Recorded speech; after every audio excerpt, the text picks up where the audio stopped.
Peace TV Rwanda.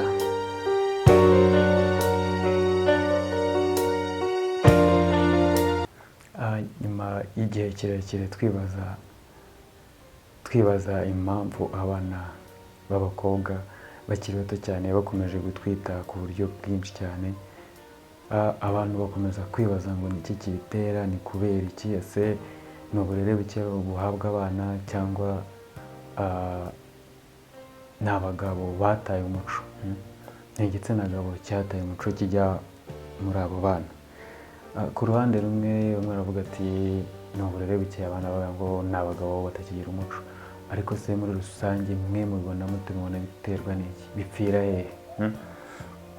Ni ibintu dukomeza kwibazaho cyane tukabiburira igisubizo, ariko nanone ku rundi ruhande tukibaza ngo ese abazitera nabo ko bakomeje gufungwa ari benshi kandi bagafungwa imyaka myinshi, ese wa mwana usigaye atwite, usigaye uzabyara wa mwana uzavuka kuri uwo mukobwa we azaba hate? Ku ruhande rumwe uzasanga kenshi na kenshi abo bakobwa batwita muri ubwo buryo bakiri batoya, kenshi usanga imiryango yabo itifashije ku buryo nibura igihe umwana azavutse azabasha kumwitaho, ugasanga ni ikibazo kizaba kirekire, ahubwo umwana azavuka usange umubyeyi arahangayitse cyane, uwo mukobwa niyo ndi kuvuga wasigaranye uwo mwana arahangayitse cyane, umuhungu yakatiwe imyaka 20 kuzamura, iyo myaka ni myinshi, azasanga n'ubundi uko biri kose azasanga umwana nawe amaze gukura.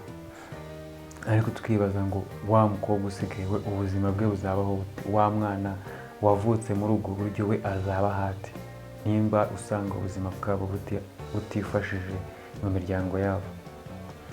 Ku bakize birumvikana, yenda imiryango ishobora gusigara yita kuri uwo mwana, ariko se ku badakize, iho niho bizaturuka cya kibazo cyo kuvuga ngo uwo mwana naramuka atewe inda azicecekera yange kubivuga, kuko abona ko naramuka bivuze bari bumufunge, kandi nibamufunga bya bindi yamuhaga ntibiba bikibonetse, hari ayo mavuta, hari ayo masabune ndetse n'ibindi byinshi bitandukanye byatumaga abasha kumushuka, reka tuvuge ko yamushukaga.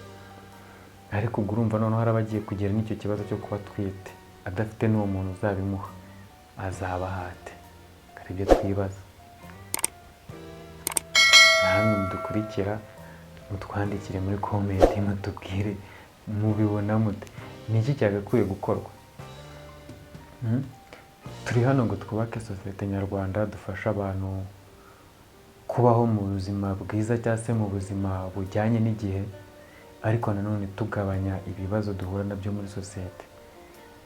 Ni muri urwo rwego twafashe uyu mwanya ngo tubategurire iki kiganiro kivuga ku bijyanye no gutwita kw'abana bakiri batoya cyangwa se abana batarageza imyaka yo kuba batwita, ari nabyo dukomerezaho tuvuga ku ruhare rw'aba bagabo cyangwa se abo basore baba bateye ayo mada, baba bateye izo nda, uburyo buriho bumwe bwo gukemura icyo kibazo mu gihe habayeho gutwita k'uwo mwana, ni ukuvuga ngo ni ugufunga wa musore cyangwa se wa mugabo wabashije gutera inda wa mwana. Ariko nanone tukirengagiza ko nyuma yaho hazaba ibibazo byinshi bizakurikira icyo kibazo. Nyuma yo gufungwa bizaba birebera, umwana azasigara mu rugo ategereze kubyara, nyuma yo kubyara bizaba ibindi ibyamuhaga byo bizaba bihagaze. Ariko mwanjye ku giti cyanjye ngavuga ngo hari ubundi buryo bwakabaye bukorwa hagakemurwa icyo kibazo. Ku buryo mbona ni ubuhe? Vuga ngo nimba habayeho icyo kibazo cyo kuba batwise muri ubwo buryo butateguwe, butanapanzwe, n'igihe kitaragera, ni uko habaho kwigisha wa mwana w'umukobwa akabivuga hakiri kare bikimara kuba. Nk'uko bavuze, tuzi ko mu mategeko y'u Rwanda twemerera umwana w'umukobwa batwise mu gihe ataruzuza imyaka kuba yafashwa n'abaganga gukuramo iyo nda. Nivemo hakiri kare, ahubwo kugira ngo izagabanye ibibazo bizaza nyuma yo gutwita. Ubwo ni ubukangurambaga buzabaho kugira ngo na wa mwana azumve ko ibyo bintu azabasha kubivuga mu gihe habaye ibyo bintu. Ariko ku rundi ruhande nanone ntabwo abana bacu bavuga. Birasaba ko umubyeyi n'umwana nabo baba inshuti ku ruhande rumwe, ku buryo umwana ikibazo cyose yahura nacyo umubyeyi azabasha kukimenya mu buryo bworoshye, ku buryo umwana azaba inshuti n'umubyeyi akumva ko ikibazo cyose yahura nawe cyo ari we ari buze kukibwira. Bitabaye ibyo nta guhagarika gutwita, nta guhagarika kubyara kw'abana bakiri batoya b'abakobwa. Kuri ba basore nanone byabaye ngombwa ko bagaragara bagashyirwa aho babahanira, imyaka 25 none nayo ni myinshi. Twavuga ko yakoze amakosa n'ibyo agomba no kuyahanirwa, ariko nanone igihano ni imyaka 25, kuki itagabanyuka ahubwo akazabaho imirimo azakora ibyarira inyungu igihugu, izanafasha wa mukobwa wasigaye, nibura kuvuga ngo leta imuri inyuma kuko wa muntu hari ibintu asohoka agakora bimurinda gukomeza kuba ari muri gereza ahantu adakora. Njye nuko mbibona da. Gusa namwe mutwandikire mutubwire uko byumva, comment, share. Nawe turi kubana ukiri mushya, nta handi wakura ibintu byiza, nta hantu wakura ibintu by'ingirakamaro, ibintu byigisha.